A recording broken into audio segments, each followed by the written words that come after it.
وفعلا وعلى عايز اقول لك يعني حاجه، كان من الاسماء المرشحه للمنتخب وهو لسه في غزل المحله لما كانوا لسه في الدرجه الثانيه السنه الموسم قبل ما يصعدوا. انا بشكرك، فهو من اللعيبه المميزه جدا واللي ليهم شخصيه في الملعب فعلا. انا برضو بشكرك لان فكرتني بحاجه مهمه جدا. كابتن حسام حسن النهارده، وبرضو ممكن تشوفه في الميديا بكره، ممكن يبقى بالليل متاخر بعدينا، ان رحب بانضمام امام عاشور للمنتخب في تصفيات كاس العالم. وقال له انا قبلت اعتذارك يا امام. هو امبارح اعتذر امبارح. النهارده الرياكشن بقى او رياكت النهارده اللي حسام حسن اعلن ان هو بيرحب بوجود امام عاشور في المنتخب، لان احنا كلنا بنعمل لصالح مصر طبعا. فدي كانت خطوه كويسه وايجابيه. وقال له انا ما عنديش، انا اللي يكسبني واحنا ما فيش اي حاجه، احنا كلنا بنخدم مصر وكلنا عايزين مصر توصل كاس العالم بل وتنافس ان شاء الله وكاس الامم الافريقيه.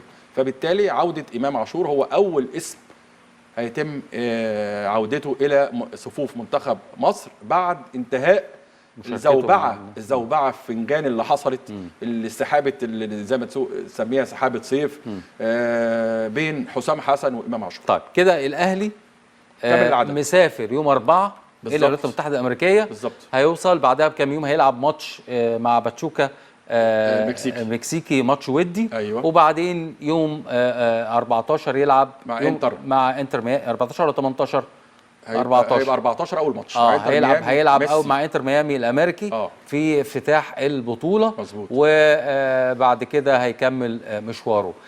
هل في اي حاجه هتسبق هذا السفر في الايام اللي جايه دي كده؟ ريفيرو هيكون متولي المسؤوليه رسميا في تدريبات هتتم الايام اللي جايه دي.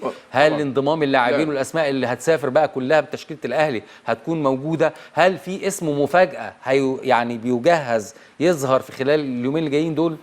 والله في بعض الاسامي، يعني برضو مش عايز اقول في اسم او اسمين، لكن انت عارف اداره النادي الاهلي غير اداره اي نادي، بتكتم او عندها سريه في التفاوض، سريه في الاعلان، وممكن تلاقي اسم او اسمين جداد قبل الوجود. انا قلت لك واحد منهم اللي عمرو الجزار موجود خلاص مع النادي الاهلي، وبعد انتهاء الموسم سيتم التوقيع معه، هيسافر معاهم، ممكن يسافر معاهم، خاصه اللي رامي ربيعه مش موجود، وده مركز رامي ربيعه.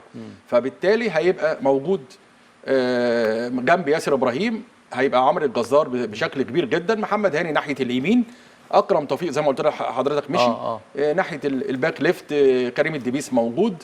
بالتالي ان ممكن يكون في الو ديانج طبعا هيبقى محور، وزيزو. يعني احنا عندنا 3 لعيبه، عمرو الجزار المحله، عندنا الو ديانج عودته. الزملاء بياكدوا لي الماتش الاهلي 15 مصر، هو 14 في الولايات المتحده الامريكيه. ما هو عشان التوقيت.